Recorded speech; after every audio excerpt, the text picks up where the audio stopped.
জেনা মানে শুধু ফিজিক্যাল রিলেশন নয়, জেনা মানে রাতের বেলা জেগে কথা বলাও, অনলাইনে চ্যাটিং করাও, আপনার বান্ধবীর সাথে কফি খাওয়াও, সব কিছুই জেনার অন্তর্ভুক্ত। এগুলো ছাড়তে পারলে আল্লাহ পাক আপনার দোয়া কবুল করবেন। ওইভাবে যে 3 জন ব্যক্তি গুহায় আটকা পড়েছিল, মনে আছে? গুহার মুখের মধ্যে একটা পাথর এসে গেল, সবাই বলছে আজকে আর বাঁচার বুদ্ধি নাই, নিজের আমল দিয়ে আল্লাহর কাছে বাঁচতে চাও। তার মধ্যে একজন বলছে আল্লাহ, আমার চাচাতো বোন ছিল, তাকে পেতে চাইতাম। সে রাজি হয়ে গিয়েছিল 100 স্বর্ণ মুদ্রার বিনিময় করতে তার রানের মাঝখানে।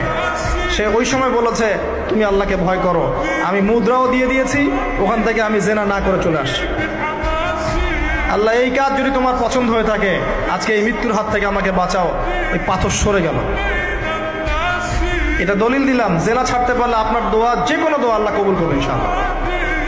শুধু তাই নয়, আরশে আজিম আল্লাহ পাকের সবচেয়ে বড় সৃষ্টি। এর নিচে আল্লাহ পাক 7 শ্রেণীর মানুষকে ছায়া দিবেন।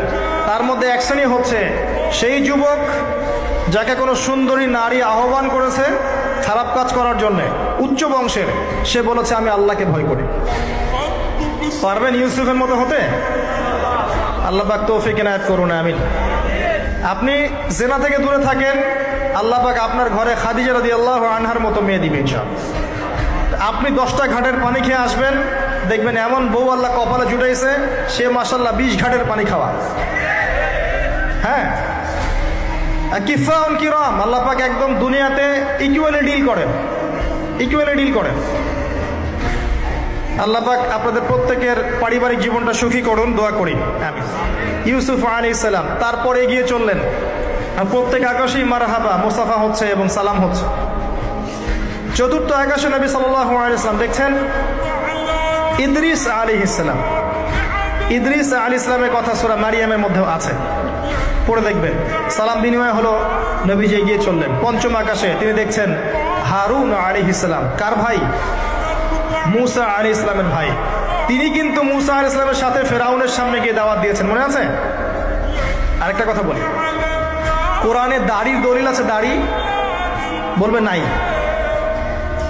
কোরআনে কোথায় দাড়ির দলিল আছে বলেন তো দেখি, কে বলতে পারবেন? কঠিন প্রশ্ন। 500 টাকা পুরস্কার দিব আমার পক্ষ থেকে, জান।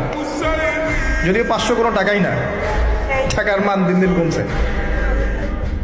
কোন সূরায় দাড়ির কথা আছে কে বলতে পারবেন? আলেম ওলামা বাদ, তারা তো পারবেন। আমরা সিভিলিয়ানদের জিজ্ঞাসা করছি, সাধারণ জনগণ। কে পারবেন বলেন? কোন সূরায় দাড়ির কথা আছে?